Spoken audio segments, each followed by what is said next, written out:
Katikkiro wa Buganda Charles Peter Mayiga olunaku lwa leero aweerezza obubaka obusaasira Robert Kyagulanyi Ssentamu President wa National Unity Platform oluvannyuma lw'okkubwa akakebe ka tear gas olunaku lw'eggulo ng'ava ekira ewa munnamateeka wa National Unity Platform George Musi. Gwe yenna ali Kampala TV 256 nkubuuzaako ani nkwebaza emirimu gy'otuusizaako engalo olunaku olwaleero. Gwe yenna nga wasalawo nti amawulire gonna naddala ag'ebyobufuzi mu ggwanga Uganda ogenda kugafuna ano Kampala TV 256 wakola okusalawo okutuufu. Ate gwe atannaba kuba ng'osubscribinga nja kusaba okusubscribinga okonere ddala okadde kanono kajja bakakuwa notification singa tubeerako eggulu lye tutaddeyo. Commentinga kulungi olw'ensonga nti tutambula n'endowooza yo ne tusobola okumanya ki ky'olowooza so n'abantu abalala okubeera nga bakuddamu n'okusharinga nakwo kubeera ddala kulungi nnyo. Ojja kujjukira nti olunaku lwajjo Robert Kyagulanyi Ssentamu omukulembeze wa National Unity Platform we yabadde avaako mu maka ga munnamateeka w'ekibiina kya National Unity Platform George Musi ono nno gye yabadde ayise abamu ku bakulira ekibiina kino kw'oteeka n'abawagizi okujja okumusanyukirako ng'ayingira amaka ge. Omukulembeze ono Robert Kyagulanyi yabadde ali mu kkubo ng'adda e Magere yakubiddwa akakebe ka tear gas. Poliisi ke yavuddeyo n'etegeeza nti yo yabadde egumbulula abawagizi b'ekibiina kino olw'ensonga nti babadde beebulunguludde ekkubo naye bw'ogezaako okutunuya obutambi nga bwabadde butambulamu bwabadde bukyoleka lwatu nti omukulembeze ono yagenze okkubwa akakebe kano we yabadde teyabadde mu bawagizi ba kibiina kya National Unity Platform.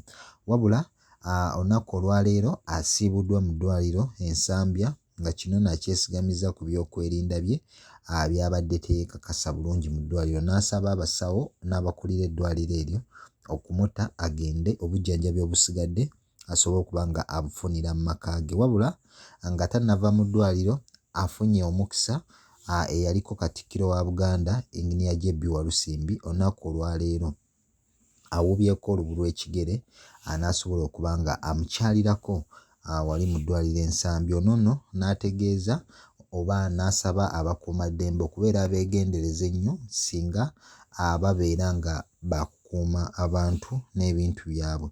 Wabula ebifaananyi olumaze okutambula ku mikutu egy'enjawulo nga eyaliko Katikkiro ono akyaliddeko Robert Kyagulanyi Ssentamu ali mu ddwaliro, Katikkiro wa Buganda Charles Peter Mayiga ng'ayita ku mukutu gwe ogwa Twitter n'awandiika obubaka obubadde bugenda nti nsaasira Honorable Robert Kyagulanyi omukulembeze wa NUP olw'okukubwa akakebe k'omukka ogugumbulula akakebe k'omukka ogubalagala ku kugulu. Nkubiriza abakuumaddembe okukola emirimu gyabwe mu bukkakkamu kubanga bwe bateegendereza bayinza okutuusa obulabe obw'amaanyi ku bannansi ate ne kireetera ensi emitawaana. Buno nno obubaka Katikkiro agenze okubuteekayo nga abusindikira abakuumaddembe. Ojja kujjukira awo emabega awo wabaddewo okusika omuguwa nga bangi naddala abawagizi b'ekibiina kino ekya National Unity Platform bavaayo ne bamuteeka ku nninga nga Katikkiro bw'ataagaliza oba bwe balina okusika omuguwa naddala n'abakulembeze bano ab'ekibiina ekya National Unity Platform oluvannyuma lw'okuvaayo ne bategeeza Commissioner wa Parliament eyaliko akulira oludda oluvuganya gavumenti Mathias Mpuuga okudda ebbali olw'ensonga nti bo baali bamulumiriza okubaako enguzi gye yeezibika.